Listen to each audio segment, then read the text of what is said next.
Hello, everyone. Scott here from Pillow Partners with this week's Pillow Talk podcast.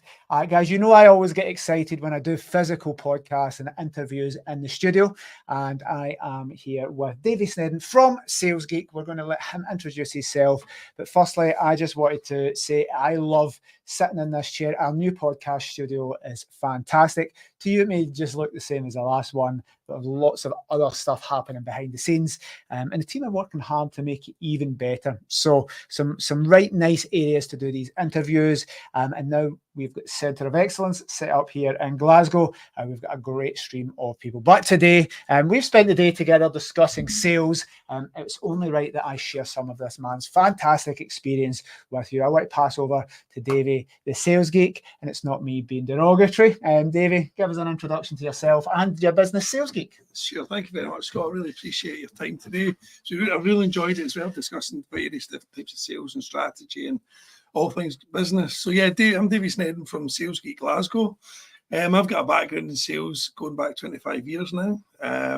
Basically, early days where I was working abroad when I first got into sales, and most of my time spent in the engineering and parts distribution of sales. So working as a sales consultant, business development, then moving on to kind of manage teams and then in senior sales leadership. So really good breadth of knowledge there. More latterly, I would say last 5 or 6 years I've been involved in working with franchises. So it's a franchisor and a franchisee. And recently decided that I wanted to go back to what I was good at in terms of running more SME for the last 5 years in south side of Glasgow. I wanted to get back to doing something where I gave a little bit back and I helped people start businesses, grow businesses, and really help them create that long-term growth strategy with some of the experience I've got. So that's what I'm doing now, helping small businesses to grow and build a long-term future for themselves and their families.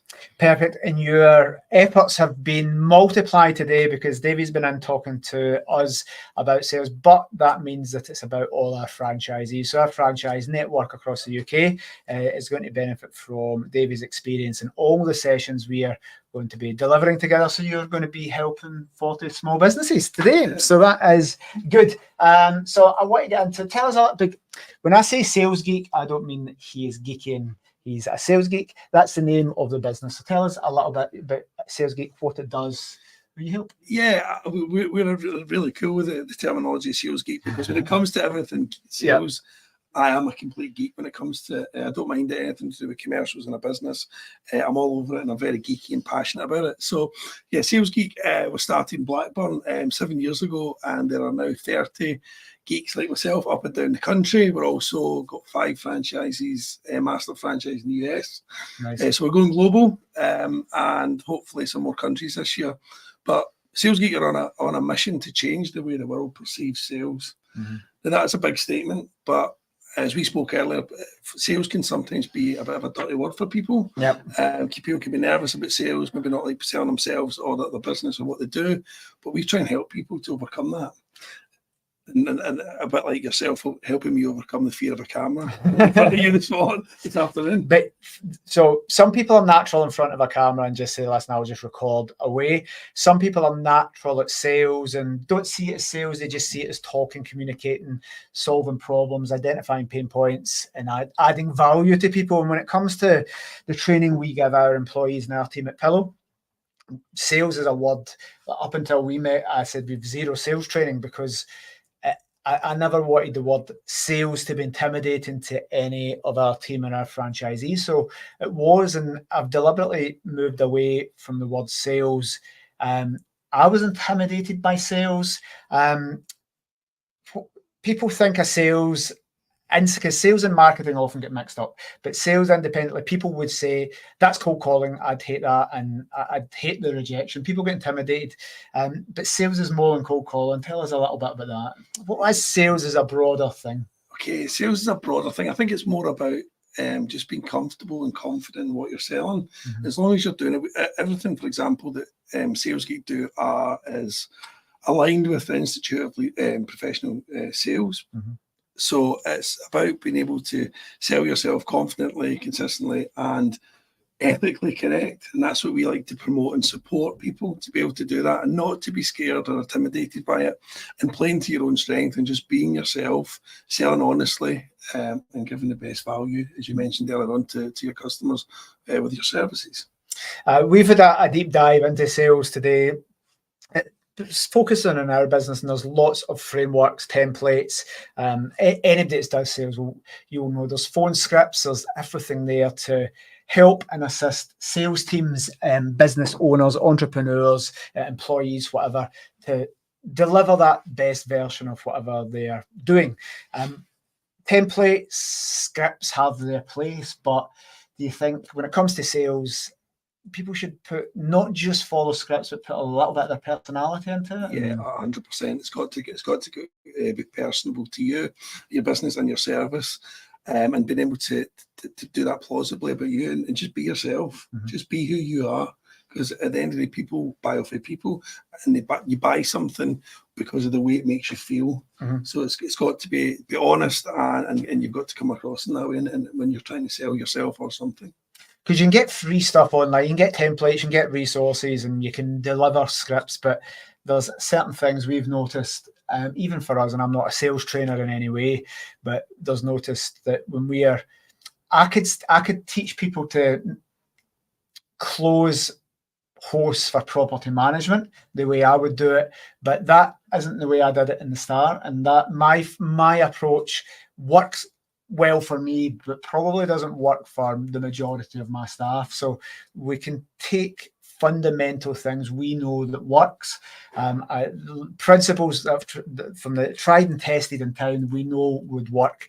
Again, just simple things like building rapport, not turning up late, being respectful, all these things, but putting your own personality and being your own salesperson, massively important. Here's the first question in.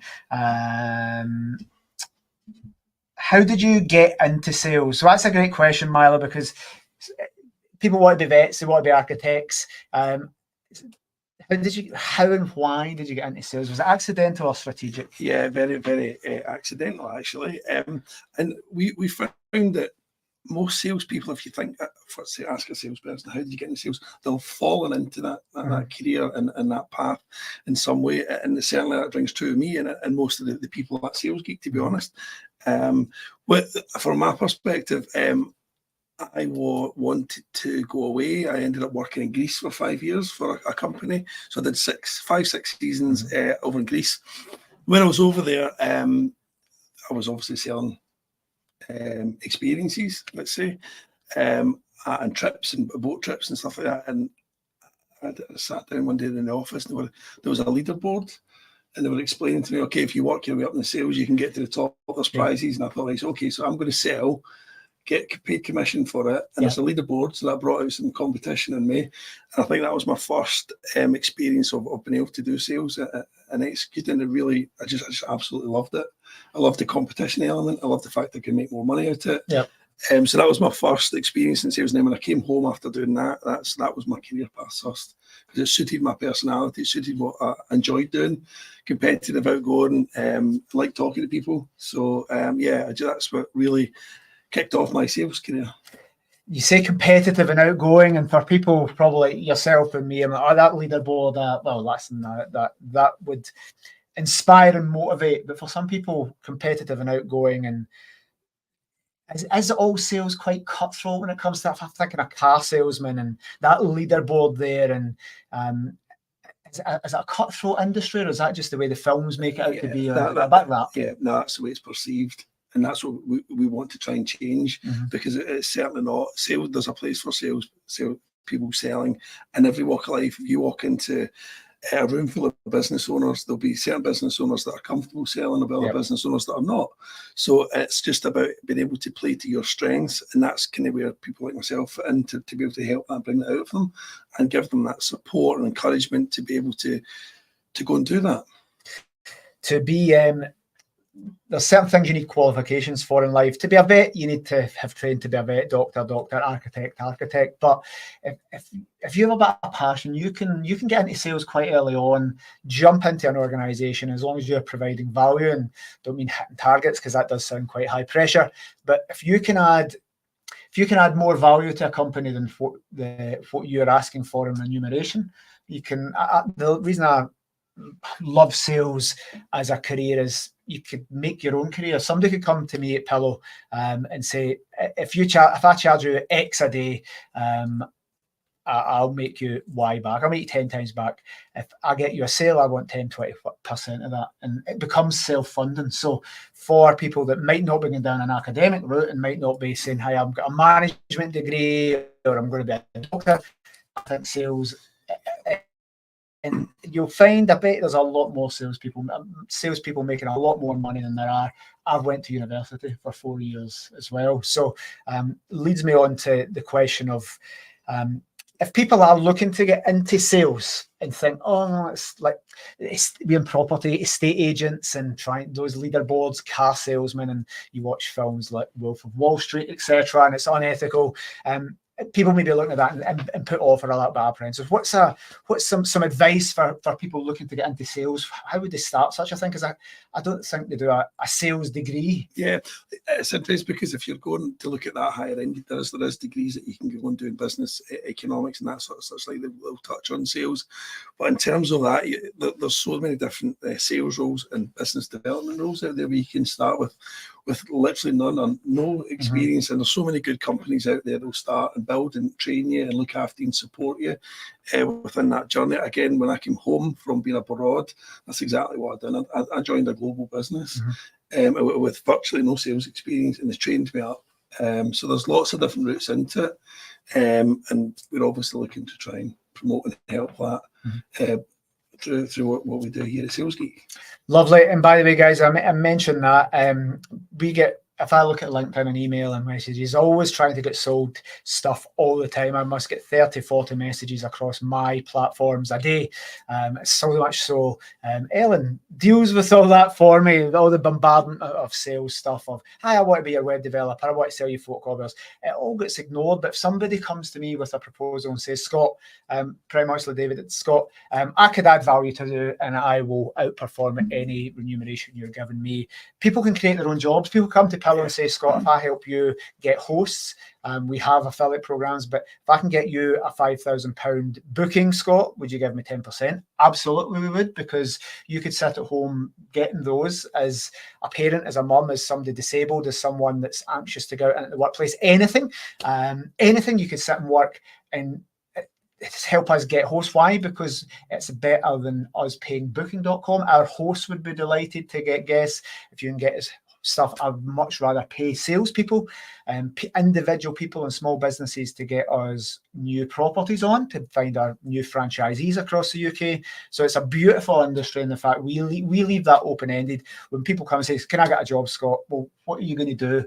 Oh, I don't know. But when people come and say, I will help you do X and this is the value I will deliver because I'll do sales, it's beautiful because everybody wins. So one more question here. Excited to see Davie from SalesGeek. Just wondering, who's your sales hero? Sales hero. Books. I'm going to say a bit of a random one here, Jerry Maguire. Right. From the film? From the film, yeah. Right. Just because, well, actually, one of the songs in it was my wedding song, actually. But yeah, Jerry Maguire, I just thought it was, he's probably the stereotypical thing that we don't want to promote at SalesGeek. You know, it's probably that, the high pressure, pushy, but then towards the end of the film, he sells an emotion, he sells properly, he sells ethically, you know, so it's that transformational piece. I think that's pretty cool, and it's also an awesome film. Nice. Films and sales things, I don't necessarily have a hero because I don't know enough about sales to have heroes, but I remember that we mentioned Wolf of Wall Street, and he obviously went to jail for his unethical sales practices. But if you read his book, The Way of the Wolf Straight Line Selling System, it tells you in that, I'm going to teach you what I did, but I did it unethically, and he must have said it about 20 times throughout the book. Do not use this unethically. I'm teaching you to use it ethically. And some of his points were actually brand new. I saw him in person, Jordan Belfort, not Leonardo DiCaprio, but Jordan Belfort, where he tells his story. And there's a second follow-up book to Wolf of Wall Street. Actually, his sales principles there about just building rapport and being truthful.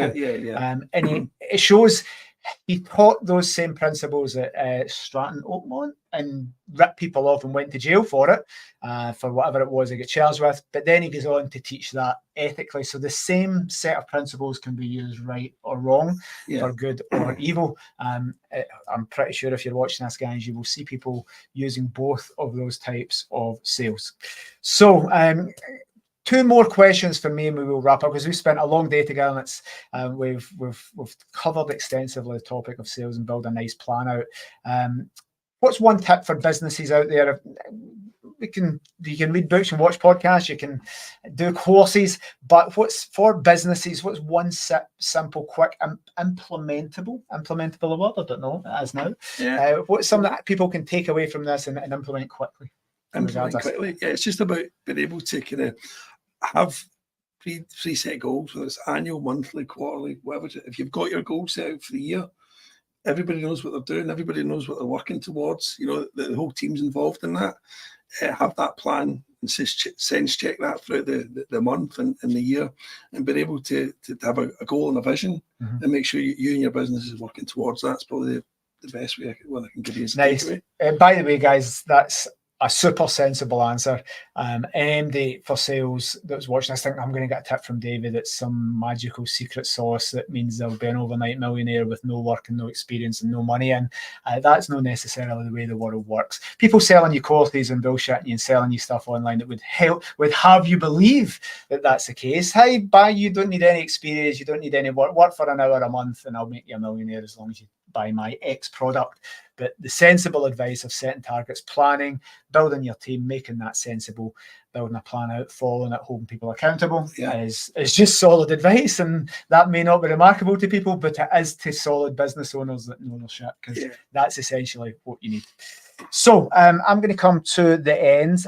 You've given a lot of time for today to help my business owners, our franchisees at Pillow, just to come in and share knowledge freely of your own accord to add value to our network and all the people that are entrepreneurs via Pillow Partners. So let's see if we can get you something back. The audience watching here, if you've enjoyed that nice little tip, what's your ideal client? If people are watching online and says, I like Davie, I'd like his answer, I would like to work with them. What's your ideal client if they're watching? Let's see if we can get Davie 3 bits of new business from this podcast. Yeah, it's really probably simple for me. Somebody who's looking at a business, who's looking to take that next tranche of growth, maybe don't have a clear path or defined way how to get there. Maybe want some support to build that out.